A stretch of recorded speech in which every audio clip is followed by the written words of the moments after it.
And my name is Wendy Roberts. I am from the Cushing Library, and I am your pilot today on Zoom. So let's hope we have a good flight. I want to welcome everyone here.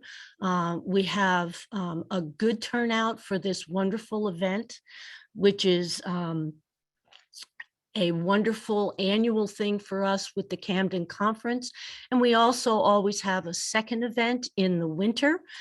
Judith Bing and Jay Brooke Harrington always do a wonderful presentation on architecture and how that relates to the topic. Judy, did I describe your, did I describe it? Thanks. Yes, it'll be good. Ellen will give me a moment. At the very end, I'm going to. Excellent. Thank you, because I couldn't remember the date. So I want to make sure we acknowledge that we have not one, but two programs. Okay, I'm going to mute you. Thank you, Wendy. You bet. So today we are honored to have Ellen Goldsmith with us. Ellen is a dear friend of our library, a dear friend of Debbie's and mine. She is a distinguished writer and teacher. She's the author of 4 books, including her most recent book. Is it Left Foot, Right Foot, or do you have one following that? No. Wonderful. Many of her poems have appeared in journals and in anthologies, and she's a professor emeritus of the City University of New York and lives with us in Cushing, Maine. I'll just quickly say that what we're going to do is please stay muted unless you are going to ask a question. We have a good number of people registered today, so I may not see you if you raise your hand, but you can put something in chat, or you can just even briefly unmute at the appropriate time and say, I would like to ask a question or make a comment. Our drill today is each person is going to read. Ellen is going to introduce them, and then we're going to discuss the poem. So I'm going to turn this over to Ellen, and I'm going to mute myself.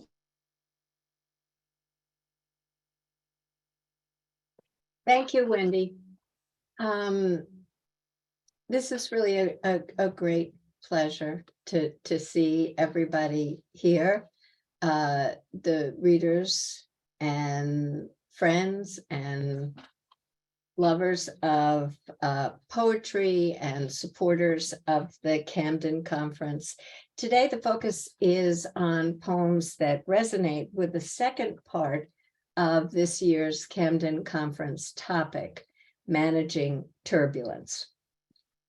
And as poems do, we as people can take multiple stances to this title. It can be literal, there's weather, there's the sea. It can be figurative, emotional, and psychological landscapes. And then there's the political and the social. To set the stage for the poems, I'm going to give quotes from 3 of the poets whose poems we'll hear. From Robert Frost, like a piece of ice on a hot stove, a poem must ride on its own melting. From Jane Hirschfield, I see poetry as a path toward new understanding and transformation. And from Seamus Heaney, I have begun to think of life as a series of ripples widening out from an original center. Ahead of us are the poems in the voices of 10 different people who will also offer commentary. We'll have some responses afterwards, and Wendy suggested how that will happen. And as you listen, perhaps you'll have something to say or a question about a particular poem, or maybe threads will emerge. I have my tech person has come here. Maybe threads will emerge from a number of poems. So let's begin. The first poem will be read by Gerald George.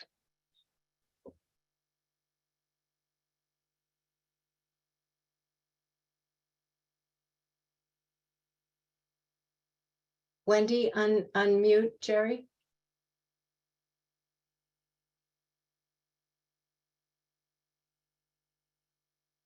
Wendy? Yeah, good. Can you hear me? Can you hear me now? Okay. I'm going to read Dover Beach, a poem by Matthew Arnold. The sea is calm tonight. The tide is full. The moon lies fair upon the straits. On the French coast, the light gleams and is gone. The cliffs of England stand glimmering and vast out in the tranquil bay. Come to the window, sweet is the night air. Only from the long line of spray where the sea meets the moon-blanched land, listen.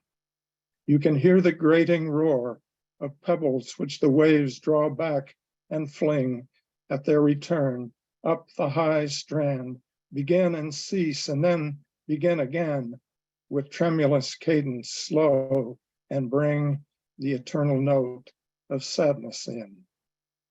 Sophocles long ago heard it on the Aegean, and it brought into his mind the turgid ebb and flow of human misery. We find it also in the sound of hearing it by this distant northern sea. The sea of faith was once too at the full, and round earth's shore lay like the folds of a bright girdle furled. But now I only hear its melancholy, long withdrawing roar, retreating to the breath of the night wind down the vast edges drear and naked shingles of the world. Ah, love, let us be true to one another, for the world which seems to lie before us like a land of dreams, so various, so beautiful, so new, hath really neither joy, nor love, nor light, nor certitude, nor peace, nor help for pain. And we are here as on a darkling plain, swept with confused alarms of struggle and flight, where ignorant armies clash by night. I'm going to say a few words about this poem. One wonders in this age of climate change what managing turbulence, the theme of today's conference, has to do with Dover Beach. Yet Matthew Arnold wrote this poem in the mid-19th century because what seemed an existential catastrophe to him threatened mankind, as the turbulence of climate change does us. He struggled with a similar feeling of his world's dissolving before his eyes. He feared not the literal erosion,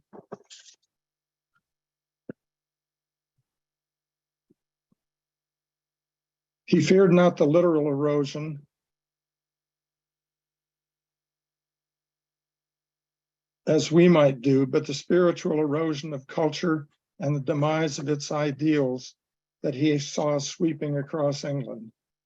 The Industrial Revolution had come with all the ugliness of coal, burning, clanking machinery, smoking mills, and pleasure-seeking greed.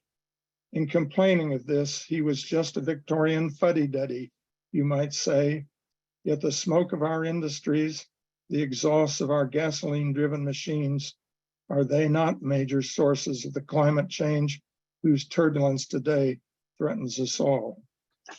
Are we not today, in Arnold's words, on a darkling plain, swept with confused alarms of struggle and flight? The beauty of the poem itself stands against the temper of our times. It rhymes. No, you will not find here the obvious end rhymes of couplets or of standard stanzas in which every second and fourth line is rhymed. You will in fact hardly have noticed the rhyme in Dover Beach, except in the poem's beauty, to which it makes a major contribution. End rhymes are scattered throughout each stanza, yet you hear them clearly enough. Then there is the poem's beautiful cadence. The lines are mostly iambic pentameter, yet 2, 3, and 4 beat lines are mingled in so that no rigidity bars the flow. Contemporary poets tend to abhor rhyme and abandon cadence to gain greater expanse of expression, but not so Arnold. Much of Dover Beach's appeal comes from its sheer structural loveliness. That appeal has helped the poem stay alive, even in our present time. Not many of Arnold's poems are still read, but Dover Beach appears often in anthologies, and its lines have been frequently quoted in poems, novels, plays, songs, and films, particularly the lines on the darkling plain and ignorant armies clash by night. The latter frequently appears in titles and even an opinion by a former justice of the United States Supreme Court. At the same time, much of this poem's meaning remains contested among literary critics. In the last line, whose ignorant armies clash by night? Ah, love, let us be true to one another is the only hope the poem expresses. The poem's love may have been his bride, with whom he honeymooned at Dover Beach, but the sentiment seems for us all. Thank you, Jerry. Our next reader is Nick Mills. Thank you. I am reading a poem today by Rita Dove, and I thought I would say a few words about her before reading the poem. She won the Pulitzer Prize for Poetry in 1987 and has won many other honors. She served as U.S. Poet Laureate. At 40, she was the youngest Poet Laureate. She was also Poet Laureate of Virginia, has won the National Humanities Medal, the National Medal of Arts, the Wallace Stevens Award, and others. Rita Dove was born in Akron, Ohio, which is the center of the American tire industry. And her father was a research chemist for the Goodyear Tire Company. Unusual position in that day for a Black man. Rita was a superior student. She graduated high school as a presidential scholar.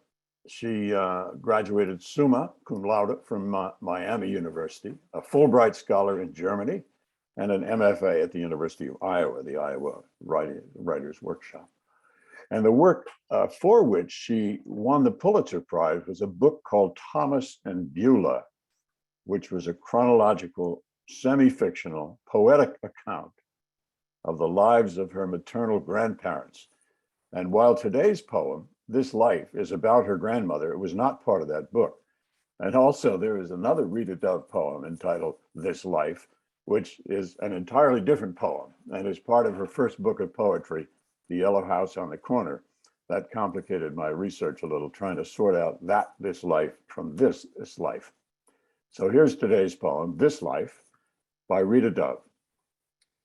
My grandmother told me there'd be good days to counter the dark ones, with blue skies in the heart as far as the soul could see.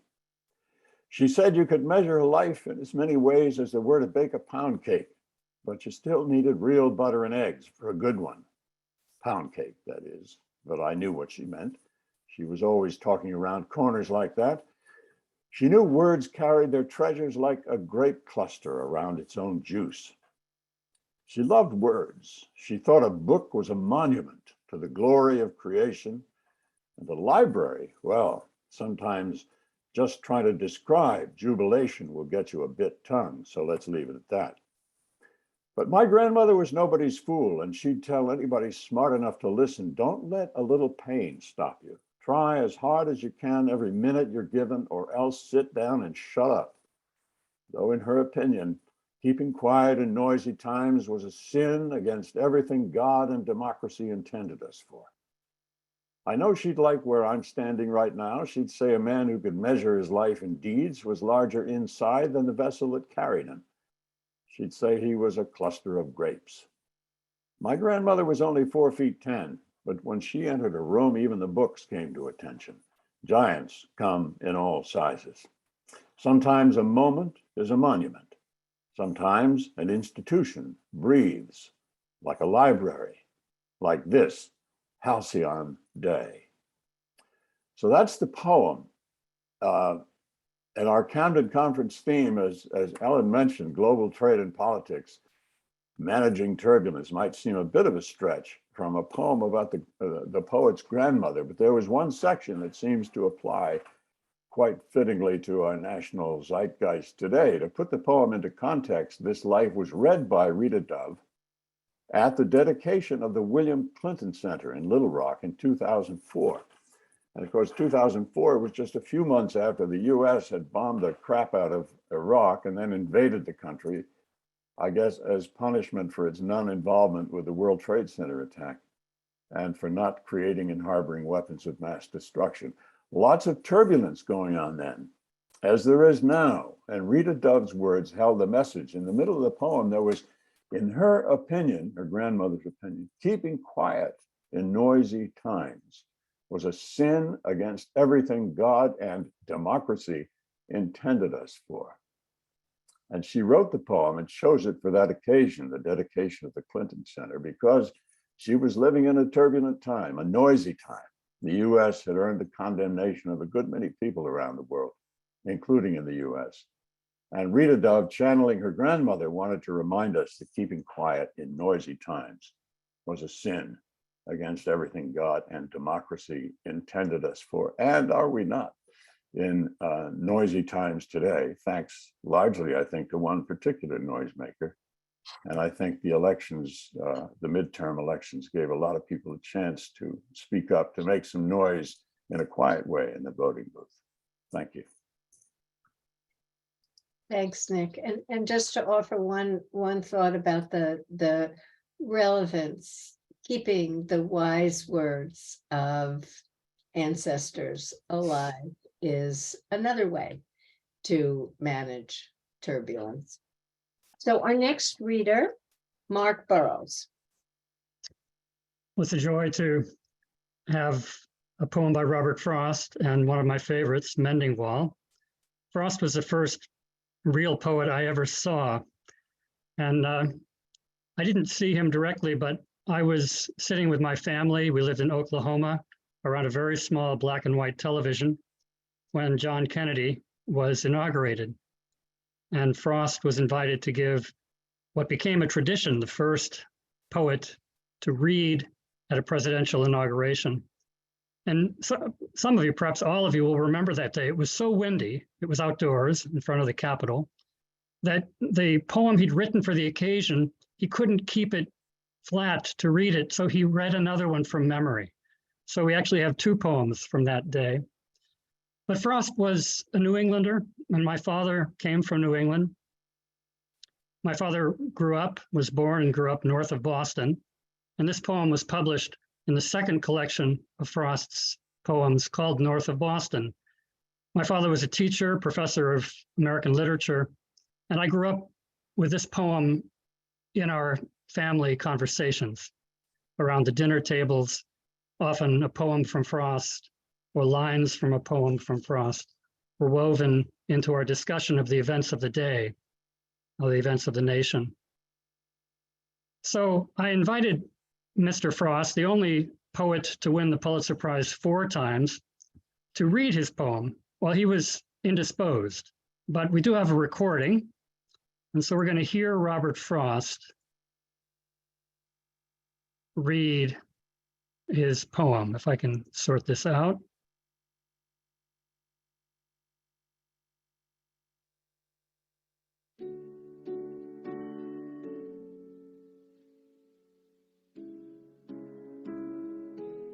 Something there is that doesn't love a wall, that sends the frozen groundswell under it, and spills the upper boulders in the sun, and makes gaps even two can pass abreast. The work of hunters is another thing. I have come after them and made repair where they have left not one stone on a stone, but they would have the rabbit out of hiding to please the yelping dogs. The gaps I mean, no one has seen them made or heard them made, but at spring mending time we find them there. I let my neighbor know beyond the hill, and on a day we meet to walk the line and set the wall between us once again. We keep the wall between us as we go, to each the boulders that have fallen to each.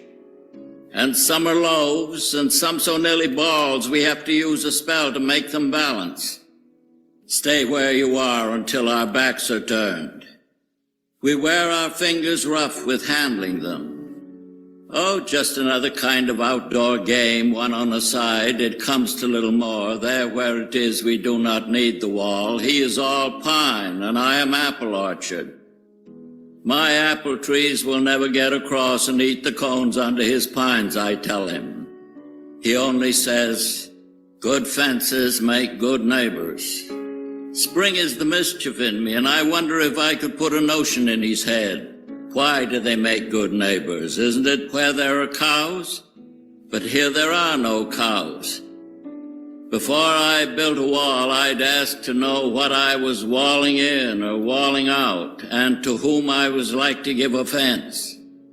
Something there is that doesn't love a wall, that wants it down. I could say elves to him, but it's not elves exactly, and I'd rather he said it for himself.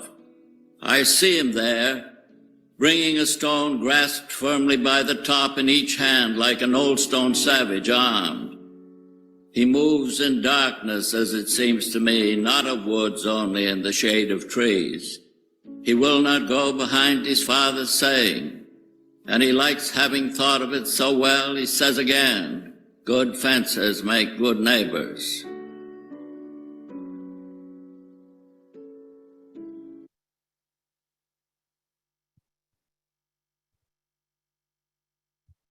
A remarkable voice, a remarkable poem. And what strikes me, there's many things strike me about this poem, but I'd like to reflect on one.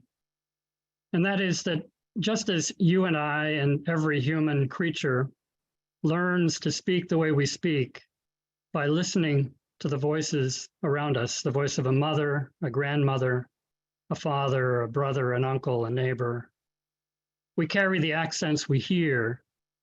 And Frost is so keen to remind us that we carry the opinions and the judgments and the prejudices that we hear.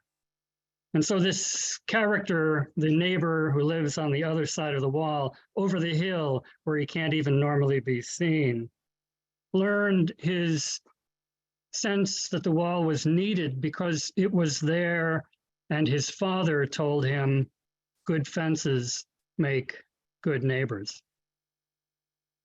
We live in a time of great turbulence around walls. The wall on our southern border, which has been the topic of endless political tirades over recent years.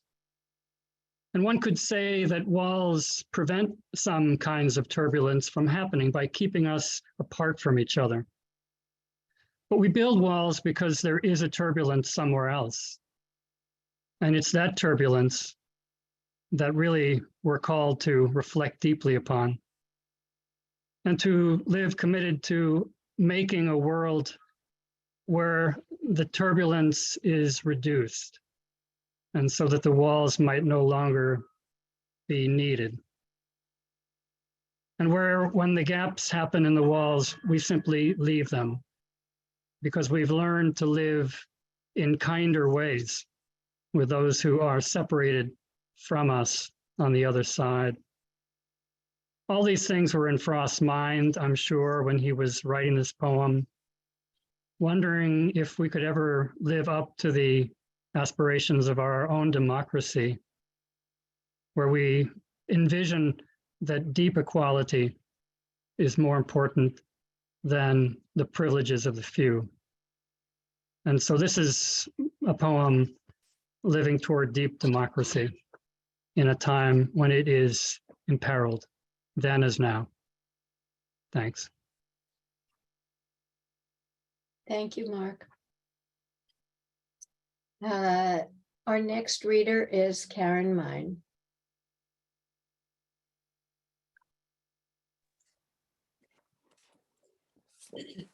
I will be reading a poem by Seamus Haney, and it is from his book entitled Seeing Things. The poem's title is Field of Vision. I remember this woman who sat for years in a wheelchair, looking straight ahead out the window at sycamore trees unleafing and leafing at the far end of the lane, straight out past the TV in the corner, the stunted, agitated hawthorn bush, the same small calves with their backs to wind and rain, the same acre of ragwort, the same mountain. She was steadfast as the big window itself. Her brow was clear as the chrome bits of the chair.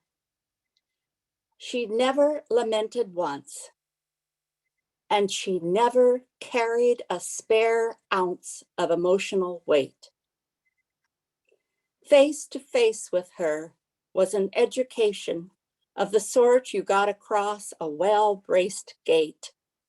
One of those lean, clean iron roadside ones between two whitewashed pillars, where you could see deeper into the country than you expected, and discovered that the field behind the hedge grew more distinctly strange as you kept standing focused and drawn in by what barred the way. So I chose this poem because Ellen sent all of the poems to us and we were to choose one. And I chose, I don't know, I somehow this woman captured me. I think he described her in one word in the third paragraph as steadfast. And so I see her as a calm center. And obviously she was somebody Seamus knew. He said face to face with her was an education. And there are people like that in the world. I actually, when I read it the first time, I think I said to Ellen that I thought of my neighbor across the river who has since died in December of 2020. And I live across the river from Catherine Covey, or did. And so I somehow, oh dear, I just, that woman who face to face with her was an education. I've just, it was one of these special things. And I hope you don't mind. I received an email from her probably about a month before she died. And in this email, she wrote the following, and it seems to fit with this poem. She said, and I quote, "I suppose we learn bit by bit that we, no matter how smart we are not in control. I love the French word maintenant. Its roots are hand and hold. So now that is pretty much at most what we control, just what we have in hand." So, so that was sort of my feeling about this poem. This book and the poems, it was a winner of Nobel Prize in Literature, which says at the bottom here. And somehow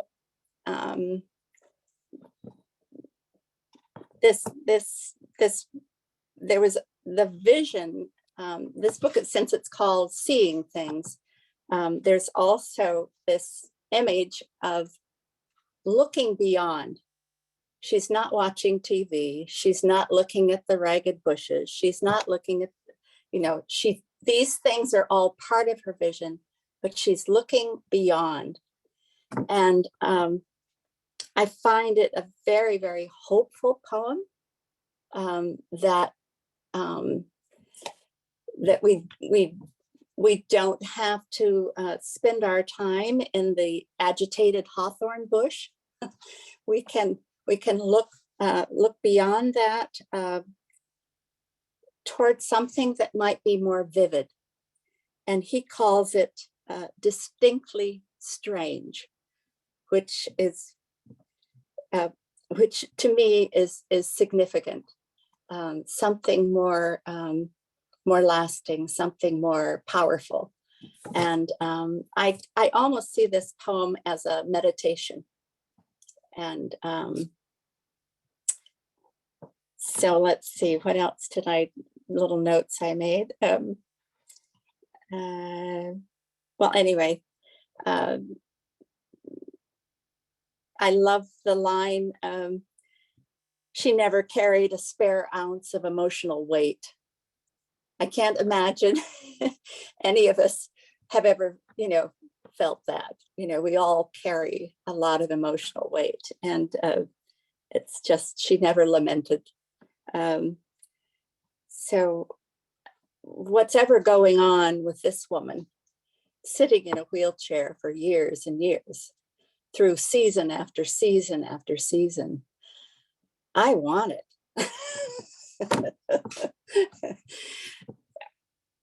So that's my take on Seamus Heaney's poem, Field of Vision. Thank you, Karen. And thank you for bringing Catherine Covey, who was a distinguished artist, Yes. into the room, I'm going to say. And in this poem, I think what seems like a contradiction, but is such an enlarging, focused and drawn in by what barred the way, that phrase just has stuck with me for years. So next, Debbie Kraft. Hi, I'm reading the poem Optimism by Jane Hirschfield. Jane Hirschfield is an award-winning poet. She's the author of 9 collections of poetry, and this particular poem came from her book, Given Salt, Given Sugar. Optimism. More and more, I have come to admire resilience, not the simple resistance of a pillow whose foam returns over and over to the same shape, but the sinuous tenacity of a tree. Finding the light newly blocked on one side, it turns in another. A blind intelligence, true. But out of such persistence arose turtles, rivers, mitochondria, figs, all this resinous, unretractable earth. So a very simple poem, not as dark as some of the other poems that were written, but a poem that I just find has so much light, has so much strength. When people are met with adversity, you learn to adapt, you move forward in a new way, just as a tree turns to the light. A theme in a lot of these poems is nature, how nature can help you heal, and nature is our teacher. With resilience, persistence of life against all odds, there's cause for hope. It just gave me so much strength reading this in a time of all the turbulence that we're going through. Nobody likes change, but as soon as you accept it, you're able to find your way through. And that's my take on the poem. Thank you, Debbie. So next, Meg Weston. Hi, I'm reading a poem by Ada Limon, who is our current poet laureate.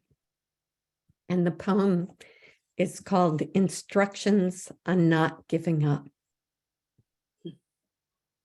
More than the fuchsia funnels breaking out of the crabapple tree, more than the neighbor's almost obscene display of cherry limbs shoving their cotton candy-colored blossoms to the slate sky of spring rains. It's the greening of the trees that really gets to me.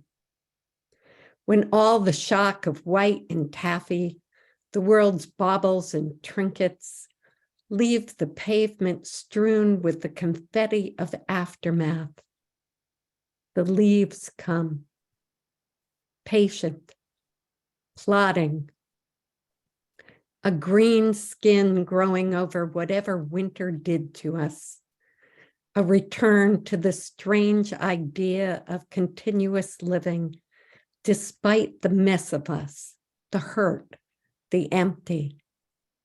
Fine then, I'll take it, the tree seems to say, a new slick leaf unfurling like a fist to an open palm. I'll take it all. This is such a wonderful poem, and it's, I was so thrilled to see it in the mix. It's one of my favorites from, and I discovered from Ada Limon, who is really one of my favorite poets writing today. I discovered it in the spring of 2021. And if you remember that spring, we were very hopeful that we had conquered this pandemic and COVID-19. We'd all just been vaccinated, or many of us had. And for me, Iceland had just tentatively reopened to tourists. And some former participants from one of my writing workshops asked if I would be teaching there in May. Well, on top of that, the Fagradalsfjall volcano had just woken after 800 years of sleep. And I've had a lifelong love of volcanoes. So how could I resist that invitation? So I flew off to climb the volcano and then spend a week with a group of writers. And in my workshops, I start each day with a poem, just for inspiration to set the tone. And that very first day, I handed out copies of this poem. And there were sighs of recognition, even tears, because it seemed to touch some deep need inside every one of us, that need for hope after a really tough year of isolation, loss, fear. Since then, I read an interview with Limon about this poem, and it was actually written four years before the pandemic. And she says in the interview that it was just a particularly hard winter for her, and I'm going to quote, that I was walking through our neighborhood in Lexington, Kentucky, and had trouble appreciating even the gorgeous flaunting of colors the trees were offering. A crabapple tree in the backyard was almost iridescent in its flashy dark pink blossoms. The street was lined with sweet yellow daffodils. The forsythia brightened various corners of the block. Still, my mind remained stuck at the bottom of the well. I walked the dog, noticing all the showy blossoms, some strewn on the pavement after the rain, as if the party was already over. It wasn't until I paused under the huge silver maple tree in front of our house that I began to notice the blossoms, not the blossoms, but the way the leaves were unfurling, how suddenly a tree transformed back into a tree with all its good green leaves. It felt like a lesson in resilience. And this struck me as sort of the magic of poetry, that she wrote it when she needed hope, that because she observed something out in the world that gave it to her. And then she was giving us hope at a totally different time when we needed proof of our own resilience. And those feelings resonated across time. Ada Limon was just recently appointed U.S. Poet Laureate by the Smithsonian Institution. She gave a wonderful reading at the inauguration, and you can find it online, and I heartily recommend watching it. I attended via Zoom. I would have loved to have been there in person. But she said in her interview, and I quote, I used to think I wrote poems in order to help readers recommit to the world. I wanted to believe I was using my intense attention to nature, to beauty, to language, in order to offer proof that we should keep surviving. But through the years, I've realized that the person I'm writing for the most is myself. And isn't it just wonderful that as a poet writing for herself, it gives so much to so many of us. And that's why I chose this poem. Thank you. Thank you, Meg. And when I used to do these things, I would think, what order should I put the poems in? Which one goes with which? But then I started doing it in alphabetical order, last name. But isn't it amazing the way this poem follows Jane Hirschfield's optimism? Next is Cat Lion.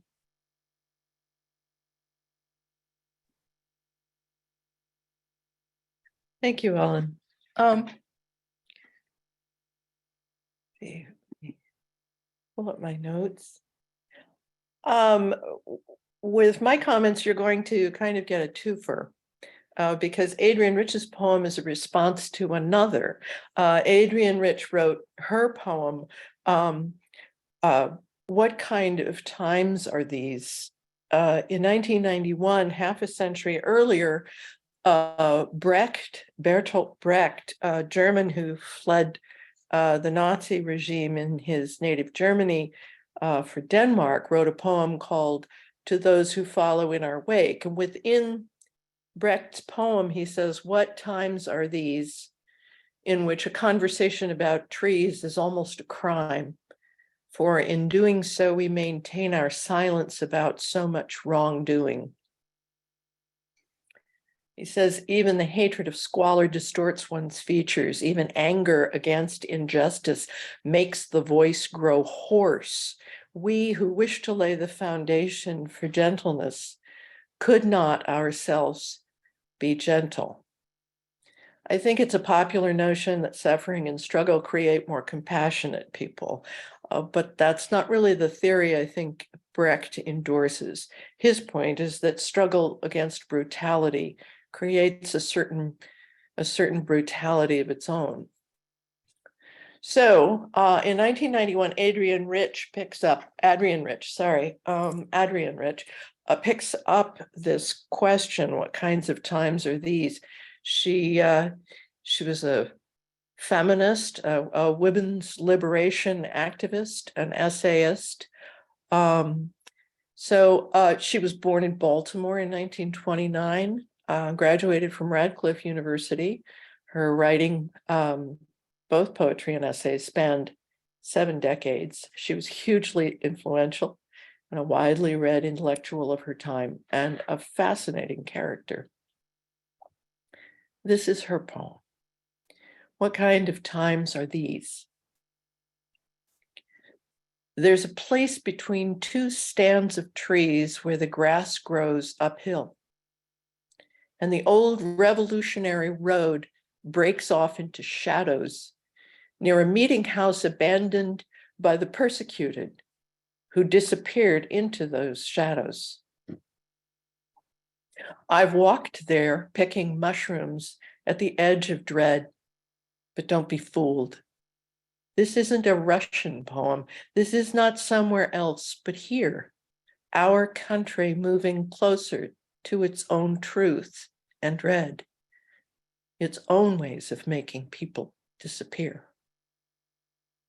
I won't tell you where the place is, the dark mesh of the woods meeting the unmarked strip of light, ghost-ridden crossroads, leaf mold paradise. I know already who wants to buy it, sell it, make it disappear. And I won't tell you where it is, so why do I tell you anything? Because you still listen. Because in times like these, to have you listen at all, it's necessary to talk about trees.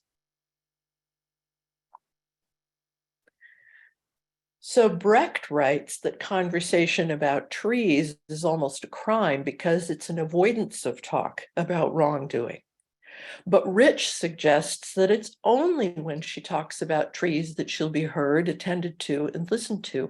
So talking about trees isn't an avoidance, but instead a neutral topic that may keep listeners listening. Well, I personally laughed out loud when I read the line, "This isn't a Russian poem," because of course that first stanza about a revolutionary road and a meeting house for the persecuted who have disappeared certainly suggested to me the Russian Revolution. Rich creates a very benign scene, right? Oh, the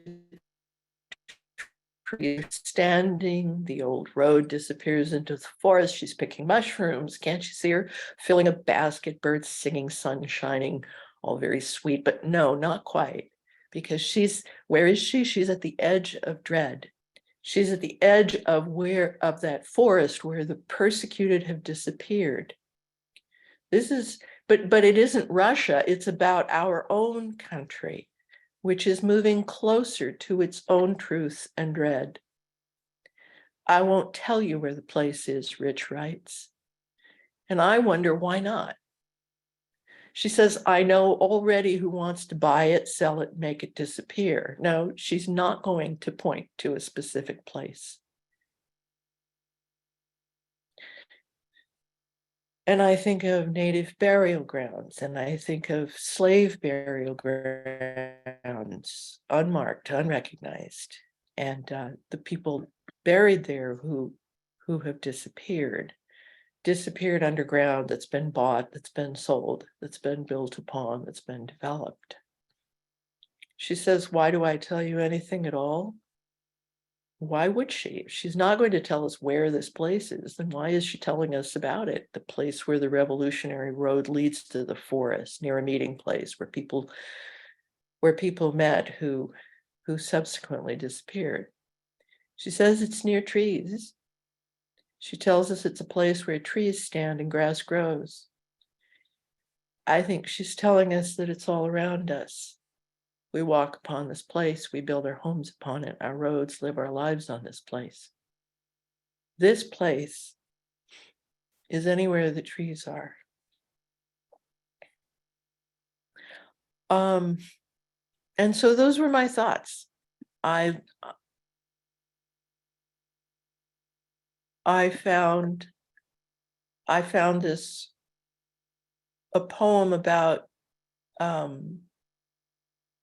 I found this a very good poem about our country meeting its own dread and talking about its own people who have disappeared. I found it a poem about place and the importance of place. I found it a hopeful poem, but a poem about very, very difficult parts of our history. Thank you. At what year was that poem written? 1991. Thank you. Thank you.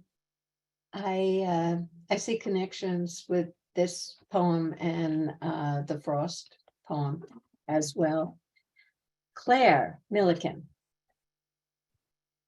So my poem is by Jose Antonio Rodriguez, and he is a poet and a professor and a translator down at the border of Texas and Mexico, which is important for the poem. It's called Tender. Thinking of how much my father loved flowering plants and how much my mother still does, and of how unfathomably hard it must have been to clothe and feed 10 children with the most meager of salaries for tending to citrus orchards, for shoveling and irrigating and shoveling again, how he groaned when I removed his work boots at day's end, an exhaustion deeper than any well. Mom says his boss was a jerk, nothing ever good enough. On top of everything, that empathy of her for him, who'd never listened to her pleas because the priest said, all the children God will allow. The priest, who never saw her afternoons slumped by the kitchen table, a blank stare into somewhere my voice could never reach. Nothing to do but walk away. I swear this is not about the unwanted child or what a therapist called embodiment of the violation, but about the strength and will to cradle the plants outside, the pruning, the watering, the sheltering, in found tarps and twine against the coldest nights, to lean into the day's hard edge and still find that reserve of tenderness for the bougainvillea, the hibiscus, the blue morning. So Tender, the poem, is a double elegy regarding parents for whom the speaker has ambivalent feelings. It begins with the father and ends with the parents entwined in their shared act of tending to flowering plants, bougainvillea, hibiscus, that grow in the deep south. The father's death frames the poem, he who used to love flowering plants, but it is the living mother whose sorrow anchors the poem as we move from the speaker's recognition of his father's labor to an increasingly disturbing vision of the father as tyrant. This sense of patriarchal tyranny begins to unfold when we learn that the speaker as a child knelt to the father and removed his work boots.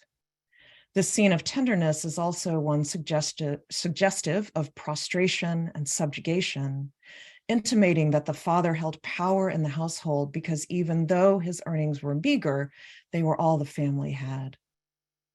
The Rio Grande Valley at the border of Texas and Mexico, where Rodriguez grew up and where the poem appears to be set, given the references to plants that grow in that region and where he lives and teaches now, has lately sparked intense discussion precisely around the patriarchal structure of Latinx culture there, which favored Trump in the 2020 election.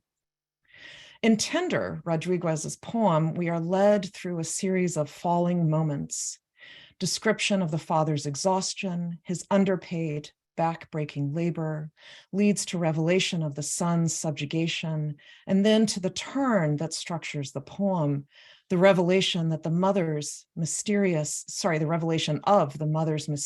empathy for the father's suffering.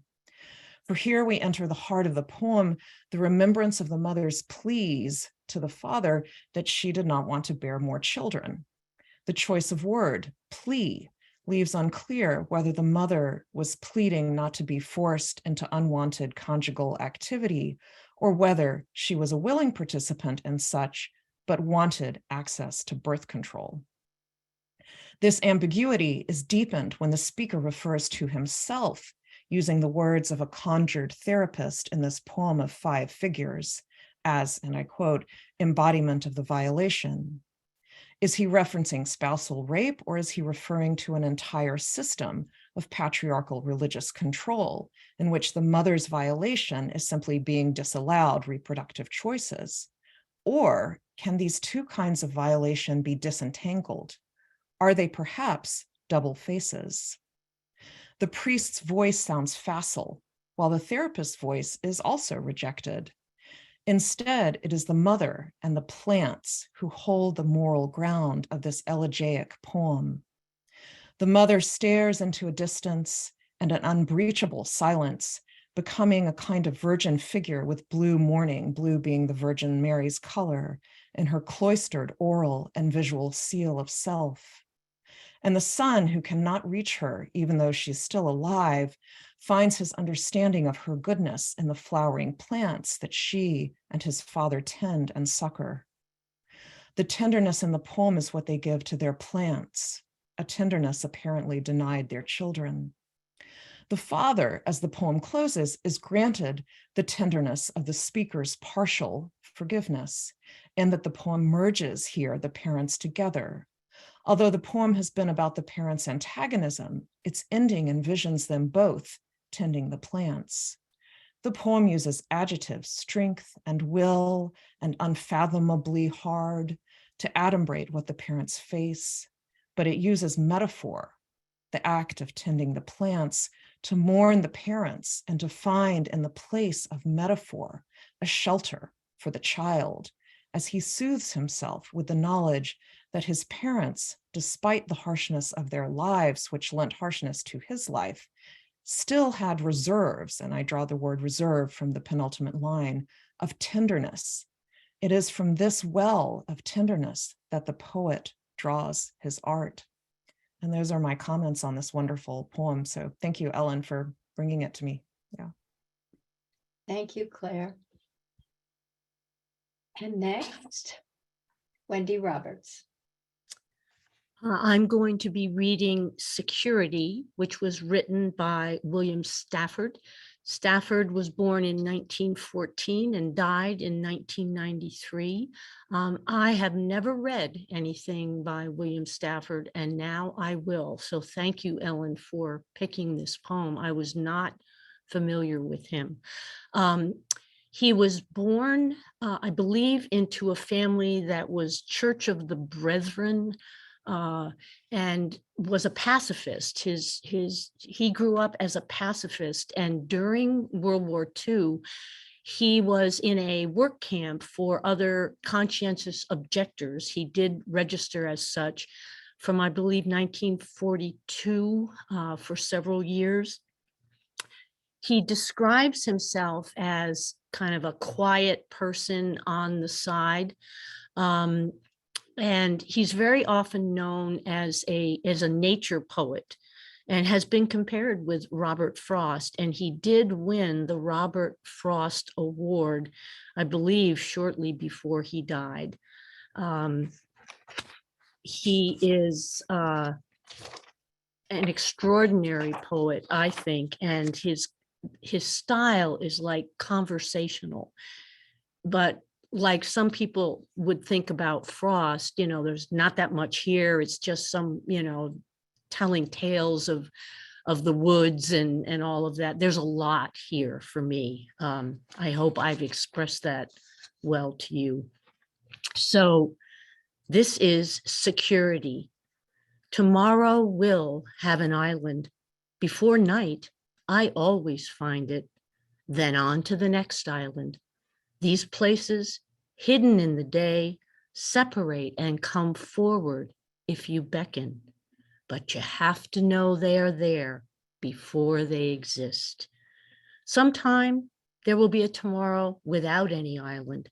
So far, I haven't let that happen, but after I'm gone, others may become faithless and careless. Before them will tumble the wide, unbroken sea, and without any hope, they will stare at the horizon. So to you, friend, I confide my secret. To be a discoverer, you hold close whatever you find, and after a while, you decide what it is. Then, secure in where you have been, you turn to the open sea and let go. I think during turbulent times, we all search for something that can soothe us.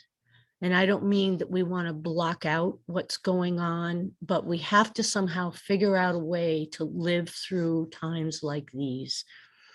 And I believe that this was his expression of the power of nature and the power of his faith in something greater than himself. In my opinion, there's a bit of kind of a Buddhist feeling to this in the simple words and the way that it just is calm and flowing. And, he's talking about not attaching or not avoiding things in this world. Just have faith that they will be there, hold them to you, then let them go. I think that this is a strategy that many people could benefit from. It's a simple poem that really isn't that simple, and it said a lot to me. And thank you, Ellen, for allowing me to read it. Thank you, Wendy, for reading it and comments and doing this whole event. So now our last poem, Catherine Carlick. Hello, I'm going to be reading Lines for Winter by Mark Strand for Ross Krauss. Tell yourself as it gets cold and gray falls from the air that you will go on, walking, hearing the same tune no matter where you find yourself, inside the dome of dark or under the crackling white of the moon's gaze in a valley of snow. Tonight, as it gets cold, tell yourself what you know, which is nothing but the tune your bones play as you keep going, and you will be able for once to lie down under the small fire of winter stars. And if it happens that you cannot go on or turn back, and you find yourself where you will be at the end, tell yourself in the final flowing of cold through your limbs that you love what you are. So I was not, as I said, I come from more of an art background. I was very intrigued by Mark Strand. He was born in Prince Edward Island in 1934. He was, his parents were American, so he moved to Philadelphia at the age of 4. Went to Yale School of Art and Architecture before he decided to be a poet, and he studied under Joseph Albers. Then he went on, was a professor at the University of Chicago. He received the MacArthur Fellowship and was the 1990 Poet Laureate. He also received the Pulitzer Prize in 1999 for The Blizzard of One. And this particular poem was first appeared in 1978 in a publication called The Late Hour. I was also very intrigued by who Ross Krauss was. So when I first took a look at the poem, I thought perhaps this is someone dear to him or someone who had died. She's very much still alive. She actually is an American art critic and art theorist and a professor. She was a professor at Columbia. She also was a contributing editor for many years at Art Forum, and she made theory cool. She is considered to be one of the most influential critics of modern and contemporary art in the past half century. So she also founded a publication called October with a circulation of only 2,000 in 1976, so just before this poem was written. So I found that kind of a very interesting tie-in with it. With regards to the poem itself, for me, it seemed kind of timeless. It was written in 1978, but the voice in the poem is calm and steady and controlled. At times authoritative, but also it could be almost considered like an ominous tone, but at the same time, very soothing and reassuring. And it's that duality that really appealed to me, that it could be both things at the same time.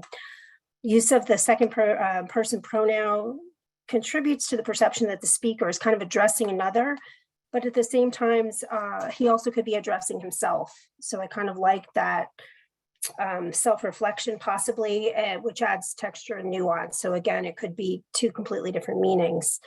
The repetition of a couple of the phrases that tell yourself is in there 3 times. So meant to soothe and console, but also sort of this notion to accept hard times. To I know the theme of the poetry symposium is turbulent times. For me, this poem was very personal for each person to accept the hard times in their life, but to keep going. The repetition for me kind of made it almost hypnotic in a way. It was kind of, the colors kept popping out too. It's very stark, but they're gray, the gold of the moon and the white. So this sort of notion of aging and something that none of us can avoid. The gray, the hints of aging, the wrinkles, and overall, there's a sense of acceptance, which really appealed to me. My favorite kind of visual piece in there was the small fire in winter skies, this kind of opposites at the same time. And right as I'm sitting here, from the start of this to the end, there was flurries that completely blanketed where I am in Northport, and now the sun is out. So it kind of is very like perfect that this is happening physically as we're in the middle of this poetry reading, and also that we are embarking on winter, but that this kind of acceptance for me, what resonated with me is that there's an illumination of knowledge, but that you accept where you are. I found just an interesting quote by Mark Strand, where his critics had complained that his poems often emphasize death and despair and dissolution, they're too dark. And he said, I find them evenly lit. And I too found them evenly lit. I thought there's just a very nice balance to them. He also wrote, much of what we love about poems, regardless of their subject, is that they leave us with a sense of renewal, of more life. Life, on the other hand, prepares us for nothing and leaves us nowhere to go. It stops.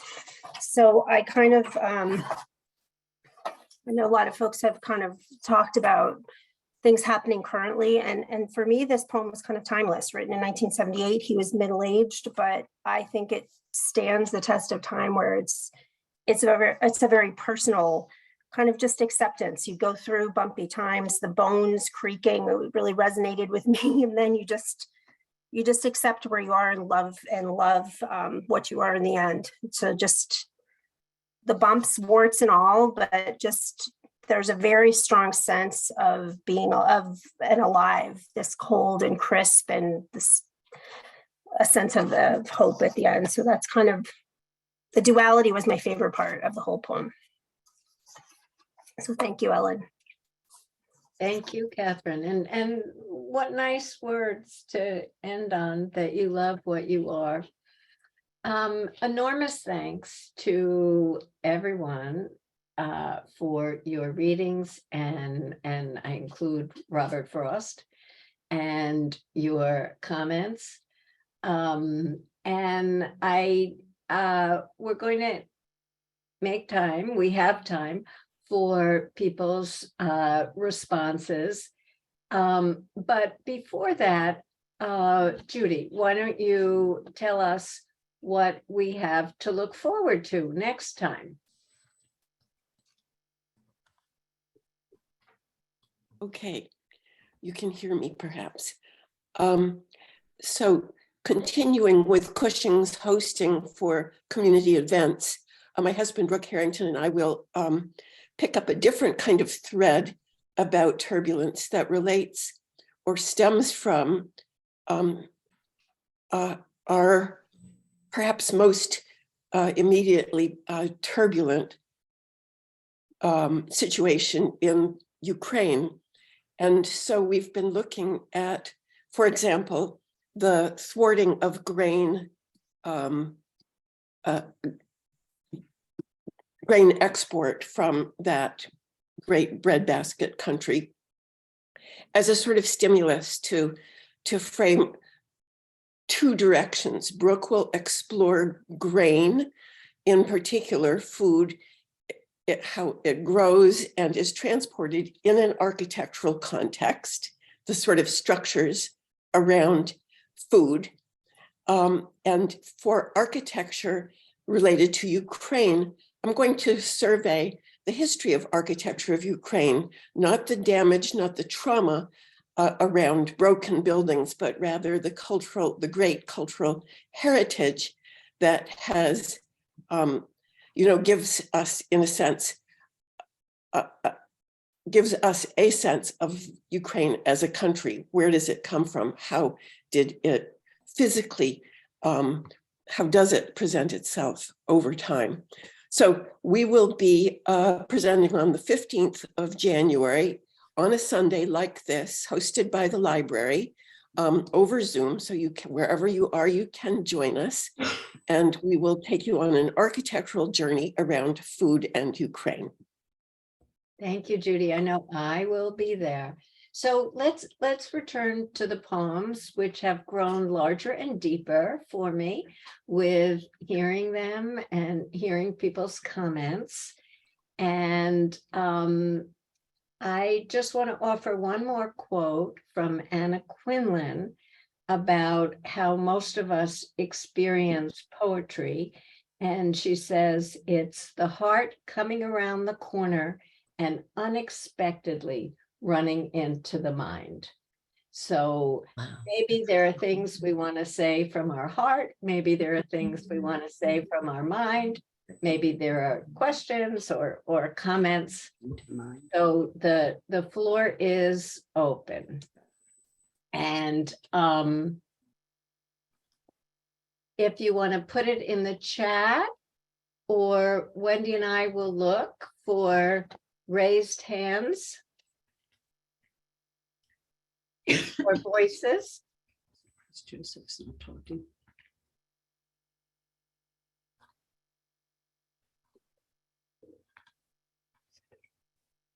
Ellen, can I just make a comment? Yes. I was just struck by what a wonderful job you did curating this mix of poems, and it goes across ages. And as I think you said maybe before people got on, but that when you select them, that you didn't necessarily think about the sequence, but each one seemed to pick up a thread from the one before it. And it is interesting how they reflect on each other because they were hung together on the wall, if you'd say. And so, I was very much struck by the threads that came up between the poem that came before mine, The Optimism by Jane Hirschfield, with the last line about arose turtles, rivers, mitochondria, figs, all this resonant, unretractable earth. And then we go into the instructions on not giving up, about how the trees remind us that they're renewed every year. And then we go into what kind of times are these, and we talk about trees again. And there was just this beautiful thread that seemed to go through it. And we have all the plants, hibiscus, etc., at the end of the poem, Tender. Yeah. Ellen, I have a question from Marilyn. Marilyn would like to ask you to kindly repeat the name of the poem and the author, the last one that was read, please. That was Lines for Winter by Mark Strand. And for anyone who doesn't have the handout, it is on the Camden Conference website. Plus, if you were to email me, egoldsmith43@gmail.com, I'd be happy to send it to you. Because I know I'm going to want to go back to the poems and see all these threads. So did any other threads emerge for people? Kat, go ahead. Well, it just occurred to me as we were, so many nature, so many, reawakening of nature, return of nature, marking places that needed to be preserved, in order to come to terms with our history. It just popped into my head that part of this turbulence that we're feeling is also the climate change and the urgency of protecting, where we live. Because I think we're more involved and more creatures of the land than perhaps we are always mindful of. And the turbulence, of course, of this climate, this world breaking down is has very real. I'm trying to think of a word. We're creatures of our earth, and if our earth goes, we go. And these poems all sort of allude to that, but they were, I think, most of them written prior to this recent urgency, more or less recent urgency about our climate issues. Paul, do you want to voice what you put in the chat?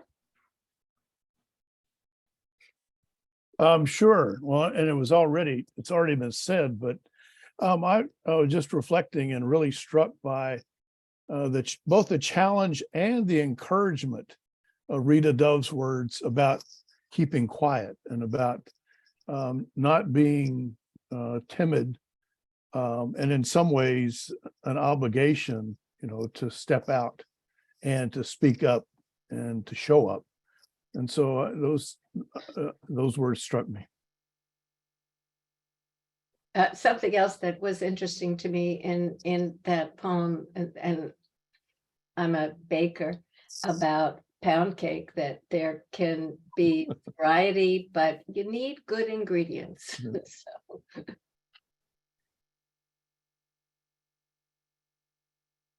I'm going to call on Wendy Rappaport for some psychological insights. Is that okay, Wendy? You missed my laughing. Can I say no to that? I don't know. I'm just struck by people's comments and about their own poems that they read, and the deep meaning that all of this seems to touch our hearts. It almost calls us to action in some ways. You feel the beauty, you feel the intensity, and you feel like you should be doing something at the end of this. Is part of what I'm feeling. But I think everybody's I'm not sure what else you need, Ellen. Forewarned would have been appreciated. Well, I know you always have good things to say. Thank you.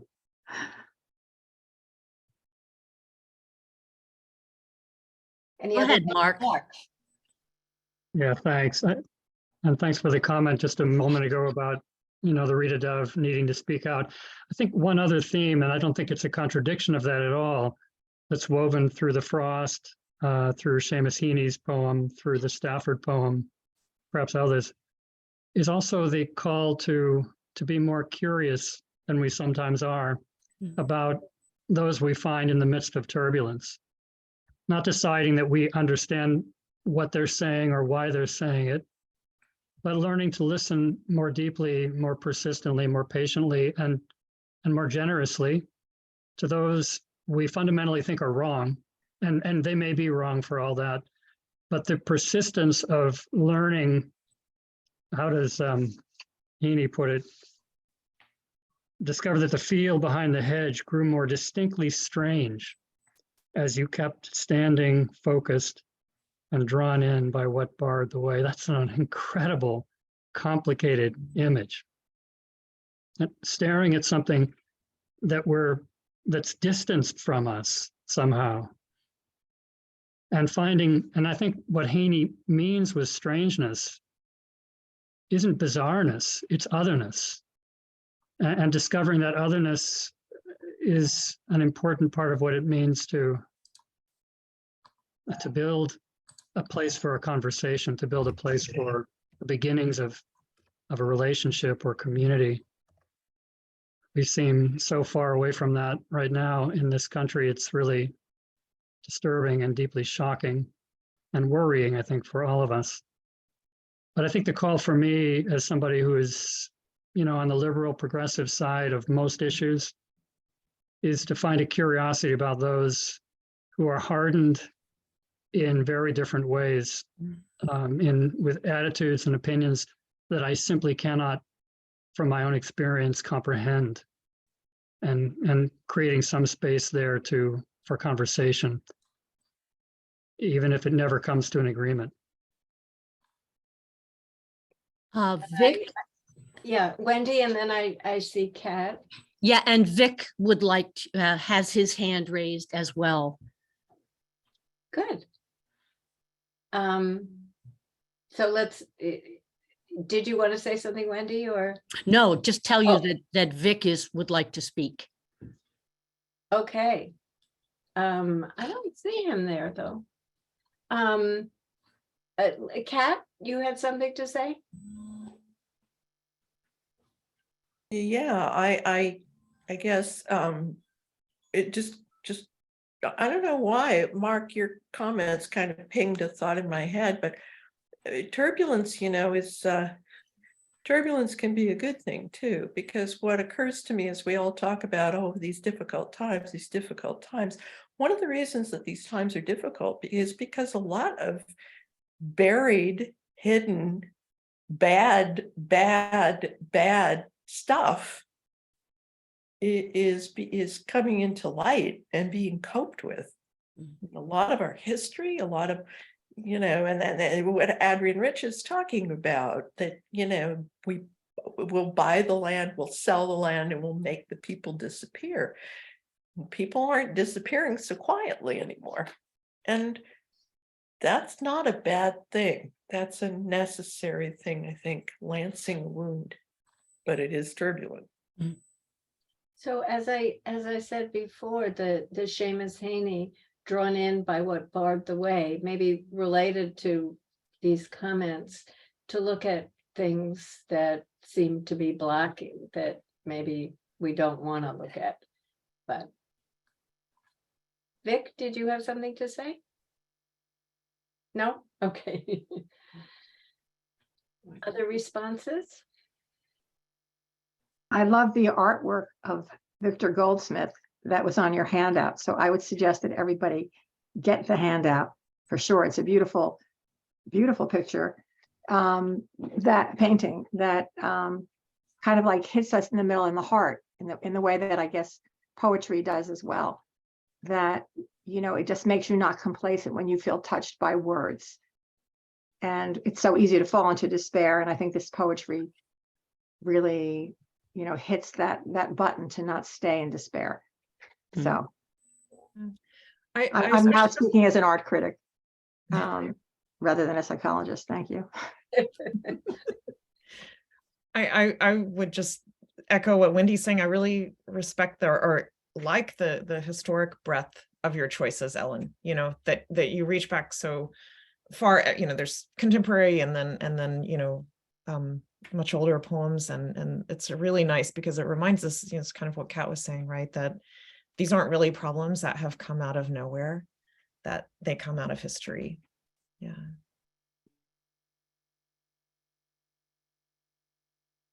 Ellen? Yes. Couple of observations about Frost and Mending Wall. On the practical side, those walls that Frost was mending, he and his neighbor were mending, I don't think they were built to keep something in or out. They were built because they had nowhere else to put the rocks. New England agriculture was often referred to as rock farming or famine. And they had to dig up the rocks with the plow, and they had to put the rocks somewhere. And so they put them in straight lines and built walls, which there are tens of thousands of miles of in the New England forest. And it's always a pleasure to come across a wall and an apple tree out there in the, when trees are 100 feet high now. The other part, here's Frost writing about walls, good fence, and his neighbor says good fences make good neighbors. But boy, do we need fewer fences today, because the fences between us are so high that we're not being good neighbors at all. And some of those fences certainly need to come down, not only between individuals or groups in the United States, but all over the world. If we're going to solve any of these major issues that we're confronted with these days, we got to take some walls down and get together and work together. Thanks.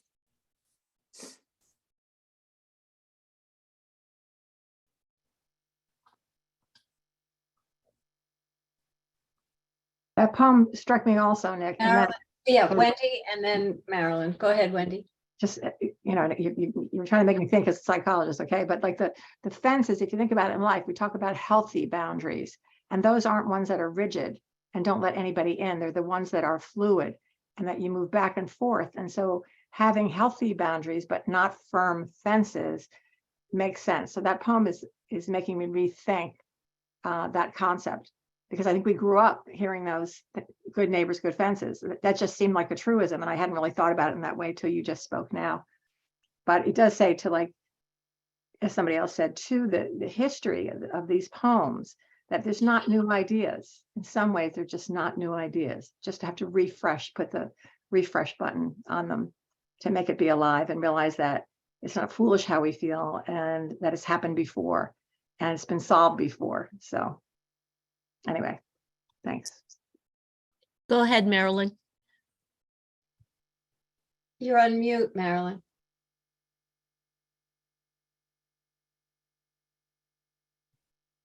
There you go.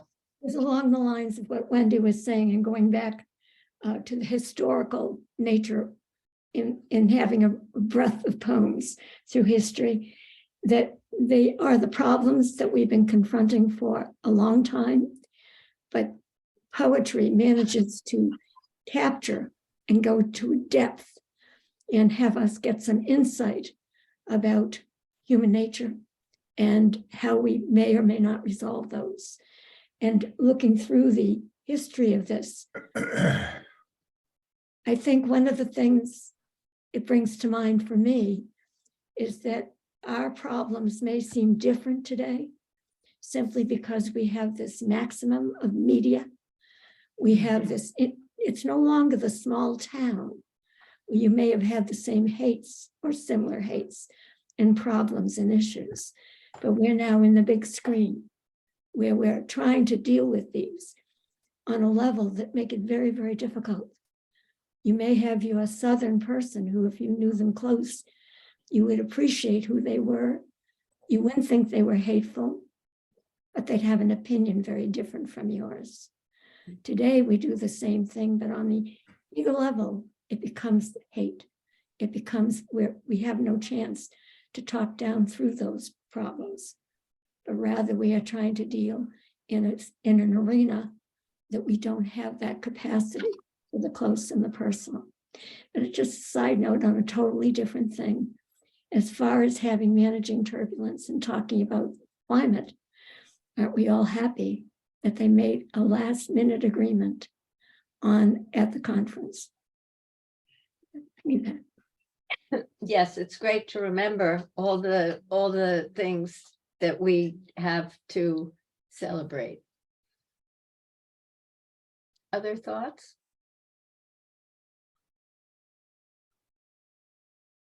Well, I know I'm going to keep thinking. And I'm thinking again of this quote of Seamus Heaney's: "I have begun to think of life as a series of ripples widening out from an original center." So all the ripples from the poems and from your comments and from putting them together. And I'm certainly looking forward to the Camden Conference, which is going to be February 17th to 19th. Before that, I'm looking forward to Judy and Brooks' presentation. So if there are no further comments, I wish everyone, I want to thank again the readers. I love these poems and I love them more now, and I love the way they went together. So wishing everyone a good Thanksgiving and all the strength and resilience possible to manage the turbulence that's all around us, whether it's social, political, or personal, but there's beauty and all sorts of good things. So thank you, everyone. Thank you, everyone. Thank you so much. We'll see you next year. Yes, next year. With Ellen. And thank you again, Wendy and Debbie and the Cushing Library. It was our pleasure. Take care. Great. Thank you.